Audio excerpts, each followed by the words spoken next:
Hi friends, good morning. Welcome back to Lakshmi sweet home. అందరికీ నమస్తే అండి. రేపు మనకి రాబోయేది శ్రావణ పౌర్ణిమ అండి. ఈ పౌర్ణమికి ఎవరైనా సరే కామాక్షి దీపం పెట్టుకొని లేని వాళ్ళు ఈ పౌర్ణమి నుండి స్టార్ట్ చేసుకోవచ్చండి. చాలా మంచిదండి. శ్రావణ పౌర్ణమి రోజు అయితే ఇలా మనం స్టార్ట్ చేసుకుంటే ఓకేనా. అయితే స్టార్ట్ చేసిన వాళ్ళైతే ఈ పౌర్ణమి రోజు దీపారాధన దాని విధానం అనేది నేను ఇవాళ చెప్తున్నానండి. కొన్ని నియమాలు అనేవి పాటించాలి. అయితే మనము కామాక్షి దీపం ఎంచుకున్నప్పుడు గజలక్ష్మి దీపము అనే ఫోటో ఉంటుందండి. అటువైపు ఇటువైపు ఏనుగులతో ఉంటుంది, లక్ష్మీదేవి మధ్యలో ఉంటుందండి. అలాంటిది మనం తీసుకోవాలి. తీసుకున్న తర్వాత చక్కగా బొట్లు పెట్టుకోవాలండి. ఇది నిత్య దీపారాధన కూడా చేసుకోవచ్చండి. కామాక్షి దీపాన్ని నిత్య దీపారాధన చేయడం వల్ల చాలా మంచిదండి. లేదు అంటే మంగళవారము శుక్రవారం దీపారాధన చేయాలి కంపల్సరిగా. మళ్ళీ పౌర్ణమి రోజు కానీ అమావాస్య రోజు కానీ మనము దీపారాధన కామాక్షి దీపారాధన పెట్టినట్టుగా అయితే మనకి సౌభాగ్యంగా ఉంటుంది, ఇంట్లో మంచి జరుగుతుంది, అష్టైశ్వర్యాలు మనకి సిద్ధిస్తాయండి. అయితే కామాక్షి దీపాన్ని నియమాలనేది ఇప్పుడు మనం నేర్చుకుందామండి, తెలుసుకుందాము. అది ఏంటంటే చాలా వరకు మనము మంగళవారం దీపారాధన చేసేటప్పుడు మళ్ళీ ఈవినింగ్ చేస్తాం కదండి. అప్పుడు మొత్తం దీపారాధన అయ్యేటప్పుడు ఎట్టి పరిస్థితిలో మనకి మంగళవారం శుక్రవారం తీసుకునేటప్పుడు మనము అమ్మవారికి కుంకుమ బొట్లు పెట్టేటప్పుడు అవి ఏమాత్రం కూడా మీరు చెరపొద్దండి. ఎందుకంటే అది చాలా అరిష్టం అంట. మనము ఏదైనా స్పేర్గా అంటే 2 కుందులు తీసుకుంటే మనం ఈవినింగ్ ఒకటి మార్నింగ్ ఒకటి పెట్టుకోవచ్చండి. అలా చేసుకోవచ్చు. లేదు అంటే దీపారాధన ఓన్లీ నూనెంతా ఒక టిష్యూ పేపర్తో తుడిచేసుకొని అది లోపల అంతా నూనె వేసుకొని దీపారాధన చేసుకోవాలి. ఎక్కడైతే బొట్టు అనేది చెరిగిపోయిందో అక్కడ మనం పెట్టుకోవచ్చండి. శుక్రవారం కానీ మంగళవారం కానీ కామాక్షి దీపాన్ని తోమకూడదండి. చాలా తప్పంట. మనం 2 కుందులు తెచ్చుకుంటే మంచిదండి.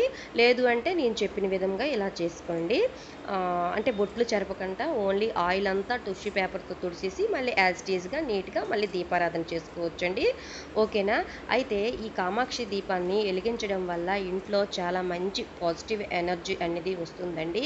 మనకి కామాక్షి దీపాన్ని అంటే ఆచారం ఉన్నవాళ్ళు తొలి అమ్మవారి దీపాన్ని ఇంట్లో పెద్ద కోడలికి అత్తవారంట ఇచ్చేవాళ్ళంటండి. ఇది ఆచారంగా చాలామంది ఇళ్లల్లో ఇది జరిగేదండి. అయితే ఈ కామాక్షి దీపాన్ని వెలిగించేటప్పుడు కొన్ని నియమాలు ఉన్నాయండి. అయితే పౌర్ణమి రోజు వెలిగించడం వల్ల ఆ లక్ష్మీదేవికి చాలా ఇష్టమంట. అది ఎలా వెలిగించాలి అనేది ఇప్పుడు మనం తెలుసుకుందామండి. అయితే డైరెక్ట్గా అయితే కామాక్షి దీపాన్ని కింద పెట్టొద్దు, ఒక ప్లేట్లో పెట్టుకోవాలండి. ఇది చాలా ఖరీదైన నగలతో మనకి సమానమండి. కామాక్షి దీపాన్ని కాపాడుకుంటాము. చాలా అంటే ఖరీదైన వస్తువులతో కాపాడుకున్నంత మంచి దీపం అండి ఇది. ఓకేనా. అయితే ఈ దీపము ఎప్పుడు వెలిగించాలంటే పౌర్ణమి రోజు ఏ ఒత్తుతో వెలిగించాలంటే మనం తామర ఒత్తుతో అయితే వెలిగించినట్టుగా అయితే చాలా మంచిదండి. చాలా సౌభాగ్యము మంచిదండి. మీకు తామర ఒత్తి లేకపోతే ఏక ఒత్తుతోనైనా వెలిగించుకోవచ్చండి. ఇగోండి, ఇది తామర ఒత్తి అండి. ఇది ప్రతి ఆయుర్వేదిక్ షాప్లో తామర ఒత్తి అంటే ఇస్తారండి. మనం నిత్య దీపారాధనలో తామర ఒత్తితో వెలిగించిన చాలా మంచిదండి. లేదు అంటే మంగళవారం శుక్రవారం ఇలా వెలిగించుకోవచ్చు. నేనైతే ప్రతి పౌర్ణమికి అమావాస్యకి మంగళవారం శుక్రవారం నేను వెలిగిస్తానండి. చూడండి, ఈ విధంగా ఒక ఒత్తు ఉంటుంది, దానిలో 6 ఒత్తులు ఉంటాయండి. ఇది ఏం చెయ్యాలంటే మనం వేరే ఒత్తులో ఇది మిక్స్ చేసి మనం వెలిగించాలండి. ఎందుకంటే అది చాలా చిన్నగా ఉంటుంది. ఈ విధంగా వెలిగించుకున్న వాళ్ళు లేదు అంటే మనకి ఇంకా సపోర్ట్ కోసం ఇంకొక ఒత్తులో వేసేసుకొని ఇలా కూడా మిక్స్ చేసుకొని మనం వెలిగించుకోవచ్చండి. ఏక ఒత్తుతోనే వెలిగించాలి మనము కామాక్షి దీపాన్ని వెలిగించేటప్పుడు అమ్మవారి అష్టోత్తరం అనేది చదువుకోవాలండి. అష్టకం చదువుకోవాలి. లక్ష్మీ అష్టకం ఉంటుంది కదండి, అది చదువుకోవాలండి కంపల్సరిగా. అయితే కామాక్షి దీపాన్ని కొన్ని రూల్స్ అయితే ఉన్నాయండి. ప్రొద్దున్నే వెలిగించాలి, లేదు అంటే సాయంత్రం వెలిగించాలండి. మనకి 4 నుంచి 5, 6 లోపు మనం ఈ కామాక్షి దీపాన్ని వెలిగించుకోవాలి.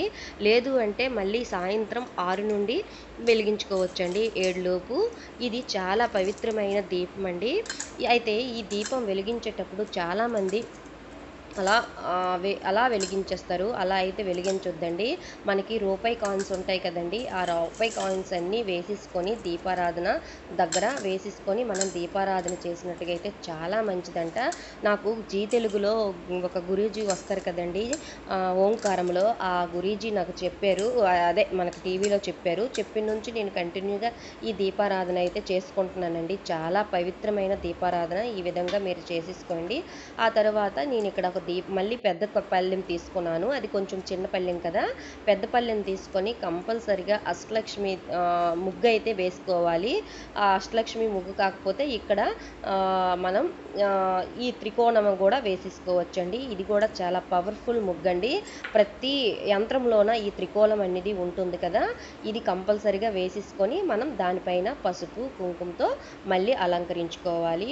ముగ్గు లేకుండా మనం కామాక్షి దీపాన్ని అట్లాగే పెట్టకూడదు.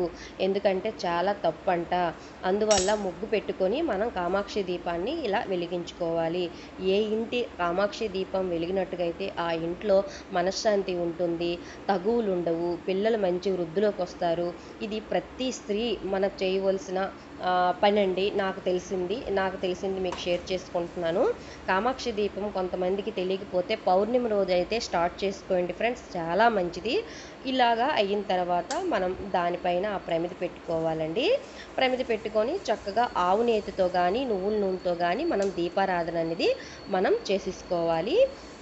అయితే దీపారాధన చేసేటప్పుడు చాలామంది మిస్టేక్ ఏం చేస్తారంటే ముందు ఒత్తు వేస్తారండి. ఎట్టి పరిస్థితుల్లో ఒత్తు అయితే వేయకండి. ముందు మనము ఆయిల్ కానీ నెయ్యి కానీ వేసిన తర్వాత ఒత్తు అనేది వేయాలంటండి. ఆ తర్వాత చక్కగా పువ్వులతో అలంకరించుకోవాలి అమ్మవారిని. ఆ తర్వాత మనం ఏకహారతితో కానీ అగరవత్తితో కానీ దీపారాధన చేయాలి. అగ్గిపెట్టెతో డైరెక్ట్గా దీపారాధన చేయకూడదండి. ఓకేనా? నాకు తెలిసింది నేను మా పెద్దవాళ్ళ దగ్గర నేర్చుకొని నేను ఇలా పూజ అనేది నేను జరుపుకుంటున్నాను. ఏదైనా తప్పు ఉంటే నాకు కింద కామెంట్ బాక్స్లో నాకు పోస్ట్ చేయండి ఫ్రెండ్స్. అయితే ఈ కామాక్షి దీపారాధన చేసేటప్పుడు అమ్మవారి ఎదురుగా అయితే మనం ఇది పెట్టాలి దీపారాధన. చూడండి, ఈ వీడియోలో నేను చూపించిన విధంగా అమ్మవారి ఎదురుగా మనం పెట్టుకోవాలండి దీపారాధన. మన వైపు ఉన్నట్టుగా పెట్టుకోకూడదు. ఇలా పెట్టుకొని అమ్మవారికి హారతి నైవేద్యం దీప నైవేద్యం అన్నీ సమర్పించుకొని మనం లక్ష్మీ అష్టకం అనేది కంపల్సరిగా చదువుకోవాలి. లేదు అంటే లలిత సహస్రనామైనా చదువుకోవాలండి. చాలా పవర్ఫుల్ అండి. అలాగే మనం అమ్మవారి దగ్గర పసుపు కుంకుమ అనేది ఎప్పుడూ ఉండాలండి. చిన్న పళ్ళెంతో కానీ పెట్టుకోవచ్చు. చాలా మంచిదంట అలా పెట్టుకుంటే. అందుకే నేను అలా పెట్టుకున్నాను. మా పూజా మందిరం చాలా చిన్నదండి. అందుకే ప్రతి ఫ్రైడే కానీ పౌర్ణమి రోజు కానీ ఇలా నేను దీపారాధన చేసుకుంటున్నాండి. మీరు కూడా ఇలా చేసుకోండి, చాలా మంచిది. లేదు అమ్మవారి దుక్కు పెట్టకపోతే తూర్పు వైపు కూడా పెట్టుకోవచ్చు. ఇక్కడ నేను చూపించాను, సారీ అండి, ఉత్తర వైపు కూడా పెట్టుకోవచ్చు అండి. చూడండి, నేను ఉత్తర వైపు తిప్పుతున్నాను. దీపారాధన ఉత్తర వైపు కూడా తిప్పుకోవచ్చు.